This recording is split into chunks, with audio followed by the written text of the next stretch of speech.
cleaned your boots. I'll go get them for you.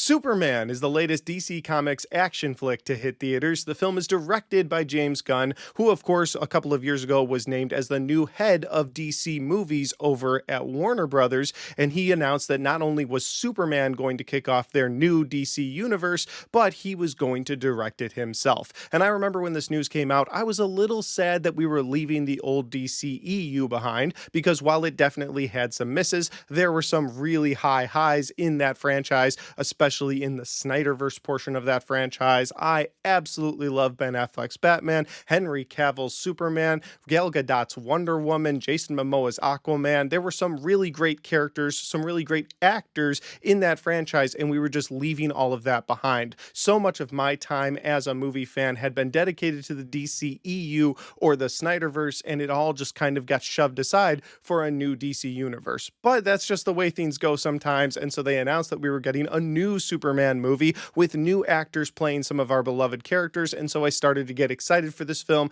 Of course, the trailers have been dropping over the last several months, getting me more and more excited, and last night I got to go see Superman, so let's do the review. Here we go. That is one big pile of shit.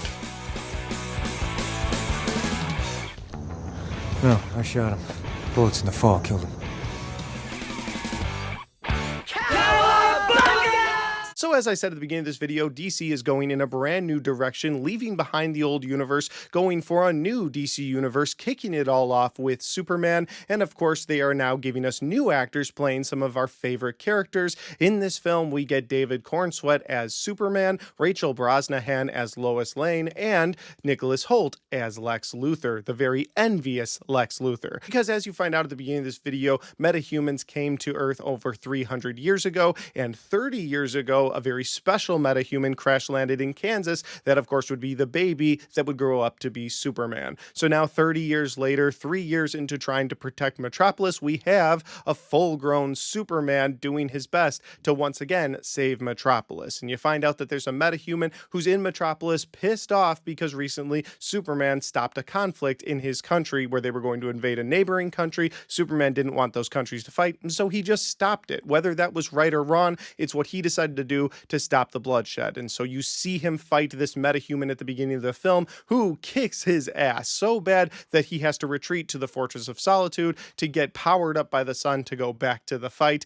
But then you find out that all of this has been an elaborate scheme by Lex Luthor, because Lex Luthor in this film is unlike any Lex Luthor we've seen before. This one is filled with rage and mostly envy. He is so envious of the people around him. He is an absolute madman when it comes to people in his life. I mean, this guy will take ex-girlfriends and lock them away just because they're his ex-girlfriends. Like, that's how crazy he is. So when it comes to Superman, someone that the public loves in the past 3 years, well, he's doing everything that he can to make his name bad in the press, make his name bad to the public, and ultimately trying to find a way to kill him. And that's basically what this movie is. It's Lex Luthor doing very diabolical things to Superman, the people that he loves, and the people of the planet, just to try and defeat Superman, to break his spirit or ultimately kill him. And that is the best synopsis that I can give you for Superman. I know that's pretty vague, but I'm trying to keep it spoiler-free in this review. I will be putting out a spoiler-filled review in the next couple of days, so if you want more of my thoughts on the plot and the synopsis of this film, come back for that video, but this one will be spoiler-free. So if that sounds like a fun time at the theater, watching Lex Luthor face off against Superman, watching a bunch of metahumans fight each other, whether they're good guys or bad guys, well, this film is playing in theaters tomorrow. It finally hits theaters, and I'd highly recommend that you check it out if you're there for the comic book action. Now, I am going to get to my positives and my negatives for Superman here in a second, but before I do that, if this is the first time you found my channel, well, I would love for you guys to hit that subscribe button, check out all the different content on my channel, whether you like movie reviews, Blu-ray talk, or even ranked list videos. I've got a little bit of everything on my channel, and I'd love for you guys to check it out. All right, let's get into my positives and my negatives for Superman. Hey, buddy. Eyes up here. My first and probably biggest positive for this movie is going to be the score and the soundtrack. Now, on the score side, Superman's theme song, as it would build in different moments of this film, leading up to some really big moments, the score would start to get louder and bolder, and I felt that presence of that score throughout the film. But then this is a James Gunn film, it's a James Gunn comic book film, and he loves to put in some fun pop music throughout his comic book films, and that's what he does in here, and it never sacrifices the overall story for the music. It never feels like it's compromised. When you get some of those pop hit songs in this film, they feel good, they feel fresh, you feel energized during those scenes. One scene in particular with Mr. Terrific as he's kicking some serious ass, or towards the end of this film, even when the end credits were rolling, I really loved the pop music that James Gunn was able to push into this film. So again, the score and the soundtrack really helped this movie come to life. But we're talking about a comic book film, a Superman comic book film, one that was promised that we were going to be jumping into the comic book side of the comic book genre, and that's what this film gives us. So my next positive is going to be the action, but more importantly, the comic book style of the action, because oh my god, is it crazy, it's wild, and it's exactly what I want out of a comic book film. Don't get me wrong, I love realistic comic book films. Christopher Nolan's Dark Knight trilogy is incredible. Zack Snyder's incredibly dark universe was a lot of fun, and of course we had the most recent Matt Reeves' The Batman film come out that I loved, the grounded realism. It spun off into the Penguin show, which was also a grounded street show. I loved all of that. Don't get me wrong. That is great cinema. But when I'm going into a comic book film about a guy who can fly from another planet whose only weakness is kryptonite, I mean, give me a little bit of that zany, crazy comic book feel, and that's what this movie gives you. Whether it's some of the monsters he fights throughout this film, the fact that metahumans have been on Earth for 300 years, and so it's just normal to have these big monstrous fights in the streets. I thought that was kind of cool. But again, I had a really fun time with the comic book style action in this film, whether it was Superman going up against a bunch of monsters, the Justice Gang helping out, going up against a military. That was kind of fun too, because you have Green Lantern in this film,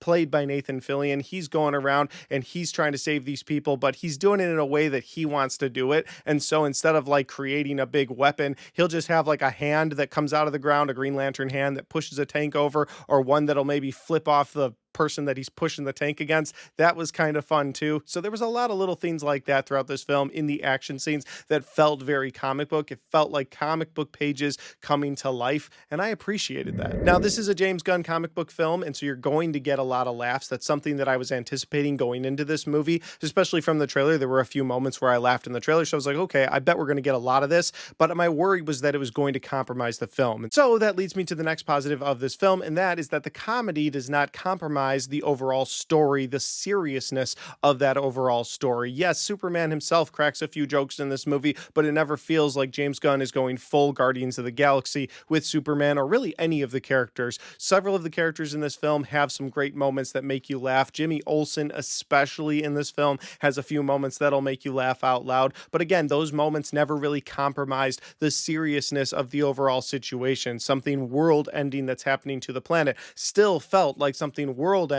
It didn't feel like, they're just making jokes to make jokes. No, it felt serious, but within that seriousness, James Gunn was able to pepper in some of that special comic book humor that he's given us in the past. That'll lead to my final positive in this film, and that is the inclusion of Krypto, Superman's dog. I was incredibly skeptical of them including Krypto into this film. He definitely wouldn't have fit in the old DCEU. That's all I had to go off of, and I didn't think the dog would work in this movie. But I'm here to say that my final positive of this movie is that Krypto was included, and he very much so worked for me throughout this film. Yes, they bring him in to tug at your heartstrings at different points of this movie. Lex Luthor is diabolical, and when he gets his hands on Krypto, you just want Krypto to be safe. You want Superman to save his dog, and there's moments where Krypto helps Superman, and you love those moments. Krypto was an absolute perfect addition to this film, to the point where I want to see Krypto in every Superman project going forward. Not sure if we'll get that, but that's what I want to to see because I had such a great time watching Superman and his dog throughout this film. And that'll do it for my positives in this film. Now we got to get over to my negatives. And my first negative for this movie is that we're dropped into this story, into this universe, 3 years into Superman doing his thing in Metropolis. And it felt like, as the viewer, I was playing catch up the entire time. There was a lot of characters that had to do a lot of exposition dumps just to get me up to speed. And I'm not saying I needed a full-blown origin story. We've gotten that with Superman in the past several times in a TV show, in other movies. So I'm not saying I absolutely needed that. But at the beginning of this film, you do get a title card that pops up and says 300 years ago, metahumans were introduced to the world. 30 years ago, Kal-El crash lands in Kansas. He then becomes Clark Kent. He then becomes Superman. 3 years ago, he makes it to Metropolis. And now you've got Superman and his story and go. And I'm not saying that doesn't work for the overall narrative of this film. But again, as a viewer, I did feel like I was thrown in the middle of something that I didn't fully understand. And then I needed several characters along the way, whether they were members of the Justice Gang, Lex, Superman, Lois, Jimmy, all these different people to fill me in on everything that I needed to catch up. By the end of the film, I did feel caught up on everything, and I'm looking forward to the next film in this universe. But this was a very bumpy way to start this franchise, but just saying, hey, all this stuff happened in the past, we'll catch you up, go. And that's what it felt like. It felt like I was just going, and I didn't exactly know where I had come from in this universe. My next negative for this movie is that it doesn't feel like an overall Superman film. Yes, Superman is the focus in this movie. Without him, there would be no driving force. However, it does feel like more of a team up, hey, let's get ready for the DCU going forward film, much like Batman versus Superman did back in the day. I'm not making comparisons. I'm just saying that that film definitely felt like they were trying to show you, hey, look at all this stuff that's coming into the DCEU. And that's what this film also feels like. You get Green Lantern, Hawkgirl, Mr. Terrific. They're the Justice Gang. So you're already at 3 more heroes plus Superman, plus Lex, plus Lois, plus Jimmy. So you got all these characters. And then I won't spoil things here because, again, it's not a spoiler review, but you get at least 5 more people from the DCU introduced in this film. 5 more. That's so many characters to push into this film. And so it starts to feel over-bloated with different characters. Now, some of them have just really quick cameos, and you're like, hey, it's cool to see that person, or hey, it's cool to see that person. But it is 5 more characters that all needed screen time in this 2-hour and 10-minute film. So in this 2 hours that you have to watch Superman, you have to watch so many other characters, because not only is this the introduction to a Superman film, but it's also the introduction to the entire DCU going forward. So instead of keeping it more small scale, making it about Superman and Lex, it's also about this bigger universe with all these other characters. Now, as a comic book nerd, I did appreciate the cameos, I did appreciate the characters, but it did feel overcrowded, and that really started to feel like that going into the 3rd act. Like, wow, you're introducing this character in the 3rd act of a Superman film? That's who we're getting now? Like, it's a big character, but it felt overbloated. It felt crowded. And that'll lead to my final negative of this film, and it's a bit of a spoiler and a big driving factor of this film, so I'll be really careful with it.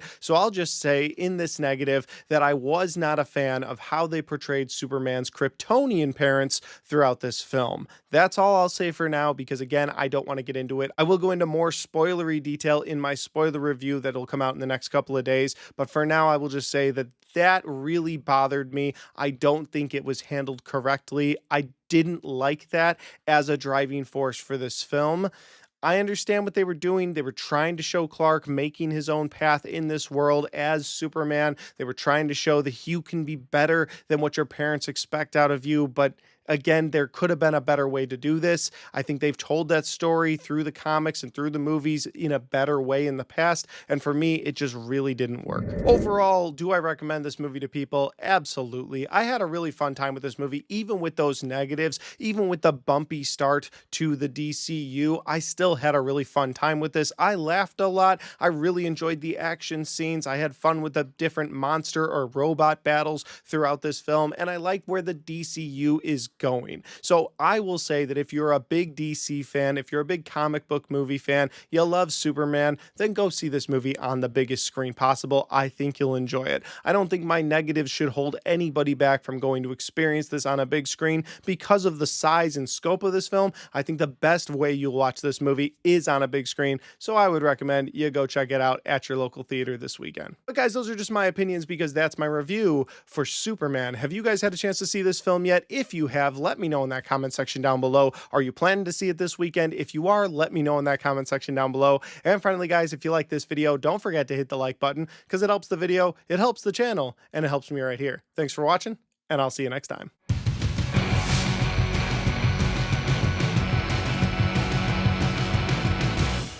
All right, guys, we got to the end of my Superman review. Had a great time watching this movie. I have tickets to see it on Friday, and then after I see it for a second time is when I will be giving you guys that full spoiler review, so be on the lookout for that. In the meantime, if you want to check out any of the other content on my channel, well, I've got all of my best and worst of 2025 right there, and I've got all of my 2025 movie reviews right there.